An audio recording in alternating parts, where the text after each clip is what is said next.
While organizing tax documents, I discovered my wife's bank statements. She'd been siphoning money from our children's college funds for 5 years to buy her lover a house just 20 minutes away. $167,000 gone. I smiled and said nothing, continued planning our anniversary trip, and made one phone call. This morning, my phone started receiving her increasingly desperate voice messages. Hey everyone. Before we dive in, I have a quick favor to ask. If you enjoy content like this, please hit the subscribe button. It's free, supports the channel, and ensures you never miss out on amazing videos. Alright, let's get started. So I'm sitting here at my kitchen table at 2 a.m. surrounded by piles of paper, trying to keep myself together. I keep reading the same bank statement over and over. $167,800.76. $67,800.76. That's how much my wife Caroline stole from our kids' college funds. Let that sink in. This all started 3 days ago. Tax season, right? Caroline was at her leadership retreat for the weekend. Yeah, one of those weekend work things she's been doing more and more lately. Left me with the kids, which is cool.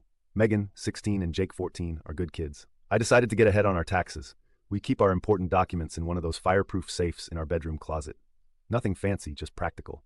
I'm digging through folders, mortgage stuff, insurance policies, the usual boring adulting papers, when I find this envelope I've never seen before. It's got CF Bank stamped on it, but we don't use CF Bank. At least I don't. Open it up, and it's statements for an account in Caroline's name. No big deal. People have separate accounts sometimes. But then I see a withdrawal from last month. $2,500 transferred to something called College Trust. That caught my attention because our kids' college funds are with Fidelity, not whatever this was. Now I'm curious. I dig deeper, find more envelopes, more statements going back 5 years. Same pattern, money going into this account, and then chunks getting pulled out to this College Trust. But our kids' actual college accounts haven't seen deposits from Caroline. I checked the Fidelity app on my phone just to be sure. Nope, only my contributions show up. That's when I started making a spreadsheet. Call me a nerd, but I tracked every transaction. First withdrawal, January 2020. Last one 2 weeks ago. Total, $167,800. Never said a word. I didn't confront her when she got home Sunday night. Something in me just froze. She came in all smiles, talking about team-building exercises and how her boss Lila was considering her for a promotion. I just nodded, asked normal questions. Meanwhile, my brain was doing the math on how many weekends she's been training over the past year. 13 weekends. Monday morning I called in sick. Never do that. Waited until she left for work, then started searching. Found her laptop. Password is Jake's birthday. She'd been searching Zillow for houses, had messenger convos with someone saved as Work L. Lots of heart emojis. Plans to meet at what they called our place. The GPS history on her car, thank you Toyota app, showed frequent trips to a neighborhood about 20 minutes away. Nice area. Not millionaire nice, but definitely better than ours. So Tuesday I followed her. Told her I had a late meeting. Instead, I was parked down the street, watching her pull into the driveway of a gray 2-story with black shutters. Nice landscaping. She used a key and walked right in like she owned the place. I waited 2 hours. Later, some dude comes home, tall guy, designer glasses, driving a Lexus. Harold. I recognized him from Caroline's Instagram. He was in a group photo from her office holiday party last year. He's got his arm around her waist. They kiss in the doorway before going inside. So I did what any rational person would do. I looked up the property records online. House was purchased 3 years ago. Owners, Harold Matt and Caroline Matt. My wife bought a house with another man using our children's college money. I sat in my car thinking about the 17 years we've been married. The pregnancy scares, job losses. That time, Jake broke his arm and we were drowning in medical bills. All the times we sat at our kitchen table moving numbers around, trying to squeeze blood from a stone. And all that time she was building a life with someone else, using money meant for our kids. You ever feel like your blood is actually boiling, like physically hot under your skin? That's what happened. But then something weird clicked in me. A calm I've never felt before. Crystal clarity. I drove home, poured myself a whiskey, and started making plans. Wednesday morning, I transferred my next paycheck to the kids' accounts. Made a call to my buddy Sam who works at Caroline's office. Asked some casual questions. Found out Caroline and Harold have been a thing for years. Everyone knows. Everyone but me. Then, I did the most important thing.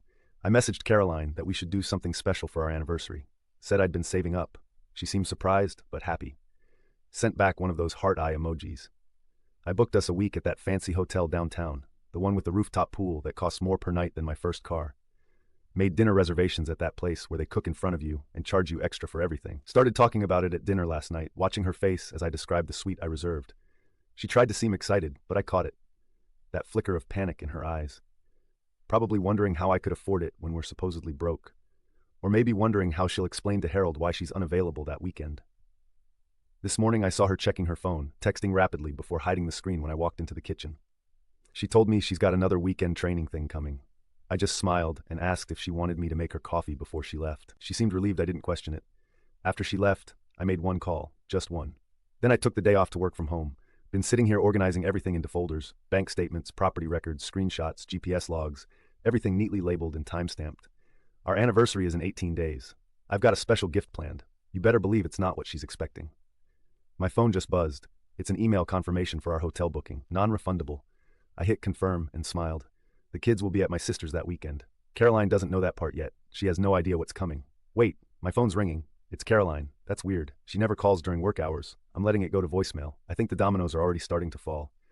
Update 1. Update to my previous post about finding out my wife stole $842.76 from our kids' college funds to buy a house with her side piece. Day 18 of watching Caroline text her lover while sitting across from me at dinner. $167,842.76 stolen from our children. Each day I tighten the noose a little more. That voicemail I mentioned last time, Caroline calling to check if I was feeling better since I took the day off.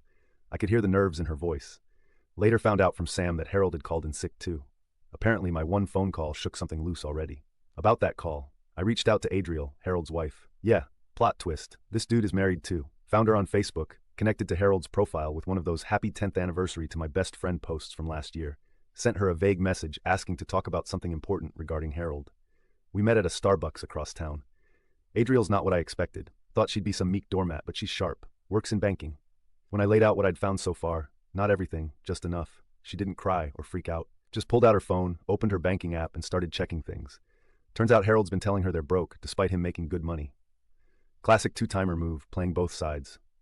I've built a Google sheet tracking every cent Caroline stole. Date, amount, where it came from, where it went, color-coded by year.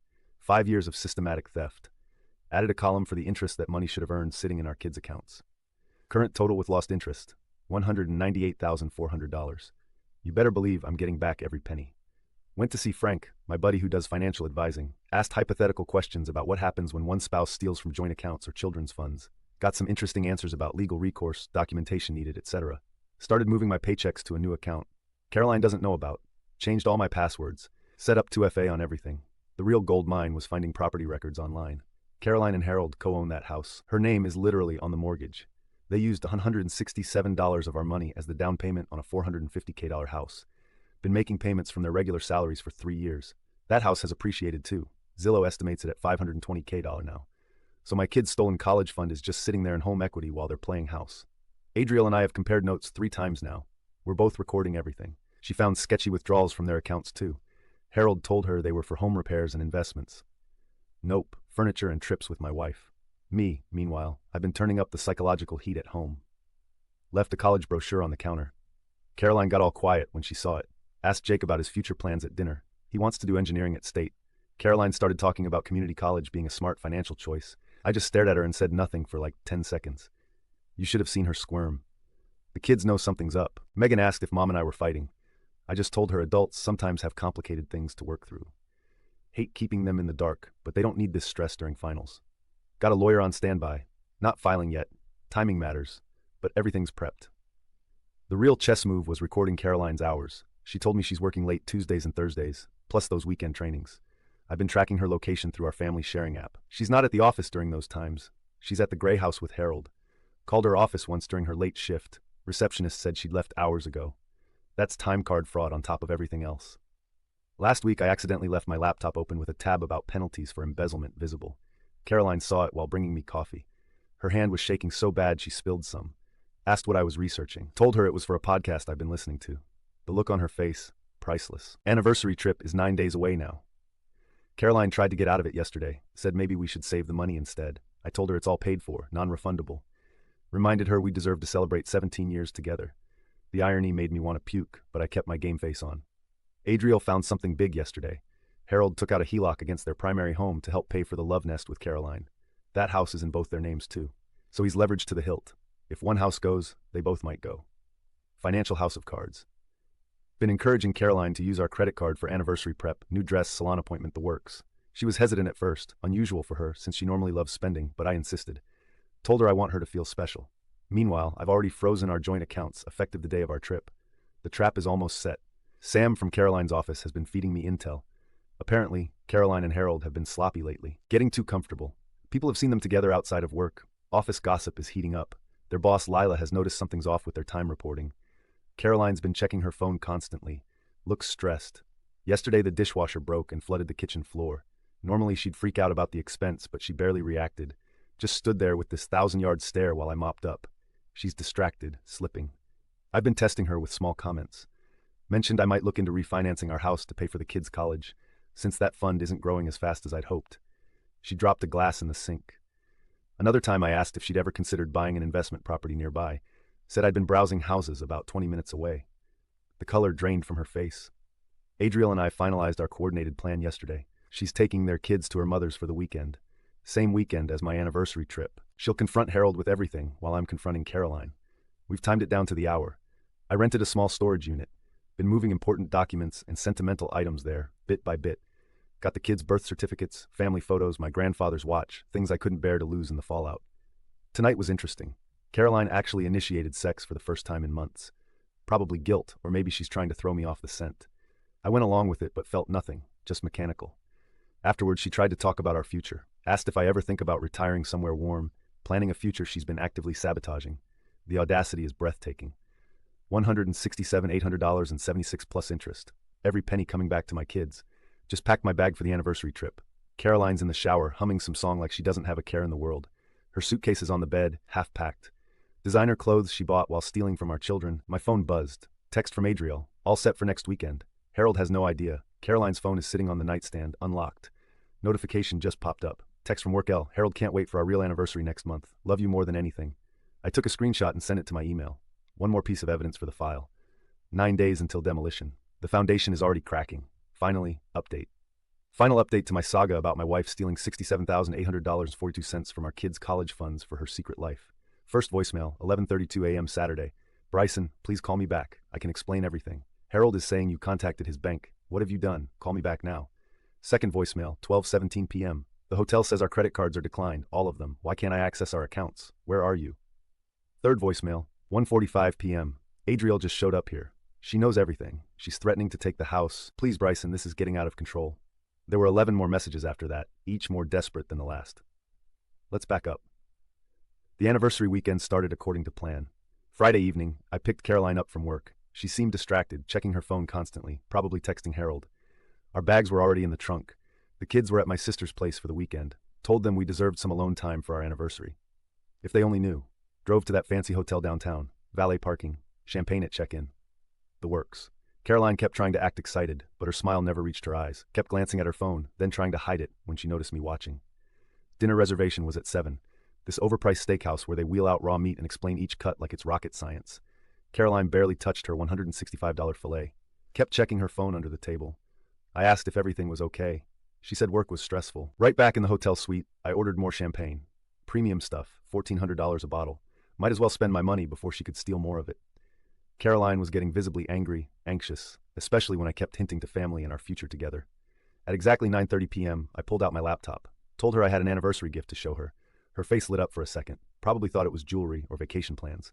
Instead, I opened my spreadsheet, the one tracking every penny she stole, $167,800.42 plus $36,014.50 in lost interest.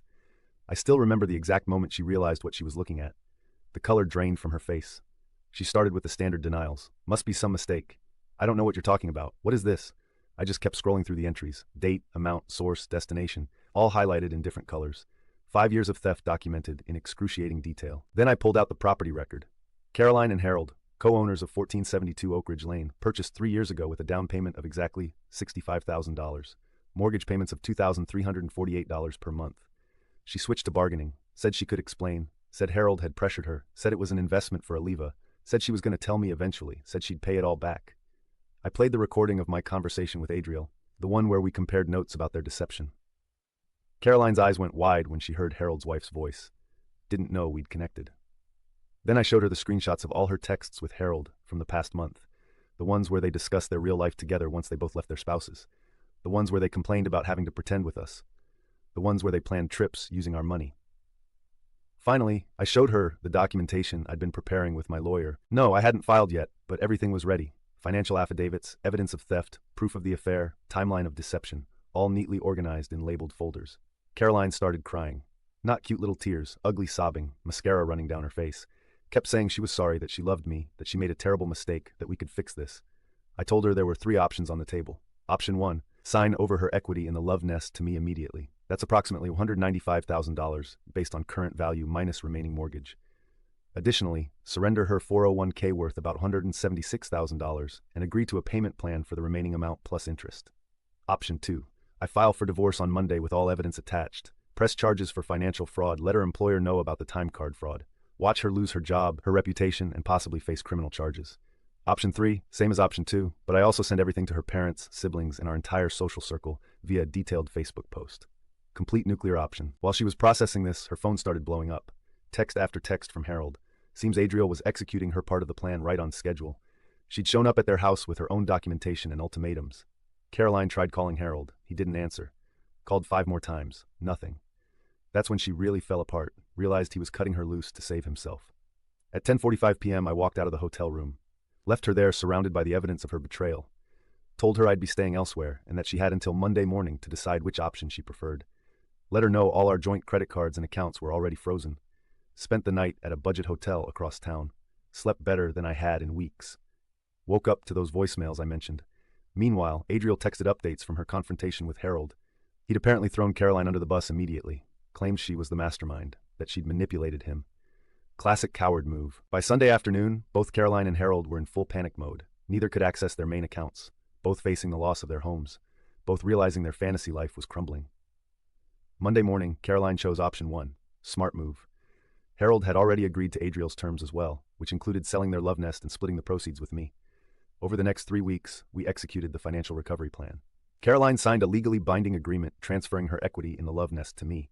She surrendered her 401k through a QDRO, Qualified Domestic Relations Order. We listed the house for sale, got multiple offers within days. Caroline moved in with her sister temporarily. I changed the locks on our family home. Caroline's name was removed from all our accounts.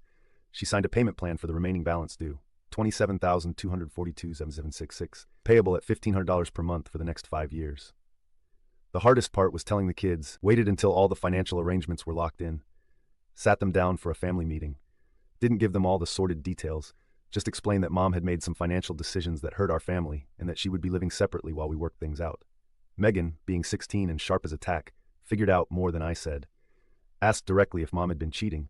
I didn't lie to her. Jake took it harder. Thought it was somehow his fault. Had to reassure him repeatedly that none of this was about him. Both kids were shocked about the college money. That hit them hard. But I showed them the new accounts I'd set up, already partially refunded with the money from Caroline's 401k. Promised them that their futures were secure again. The love nest sold for $535,000 as last week.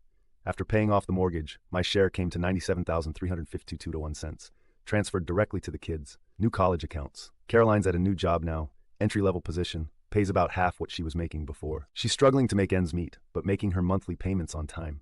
Harold and Adriel are divorcing. He moved to an apartment across town. Lost his job too when Adriel reported the financial irregularities to his company. As for me, I filed for divorce last month. Caroline didn't contest anything. Judge looked at the evidence and fast-tracked the process. Should be final in 60 days.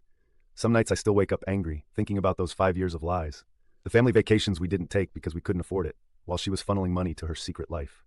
The times I worked overtime to contribute to the kids' funds, not knowing she was emptying them behind my back. But most days, I focus on rebuilding. Fixed that leaky faucet in the upstairs bathroom that's been dripping for months. Painted the living room. Megan and I are looking at colleges online. Jake's grades are improving again. Caroline sees the kids every other weekend. Awkward exchanges in the driveway. She's lost weight, looks tired. Sometimes I catch her staring at the house like she can't believe she threw it all away. Yesterday, I checked the college fund balances. $173,612 total. Still short of where we should be, but growing steadily. Every penny accounted for, every transaction documented, the way it always should have been. Final tally of recovered funds so far, $173,600 out of the $198,400 owed with interest. Still got those monthly payments coming in for the next 5 years. You better believe I track each one. Sometimes karma needs a little help with the accounting. Like today's story, a super thanks helps me keep bringing you the best daily content. Your support means I can keep doing what I love. Thanks for being awesome.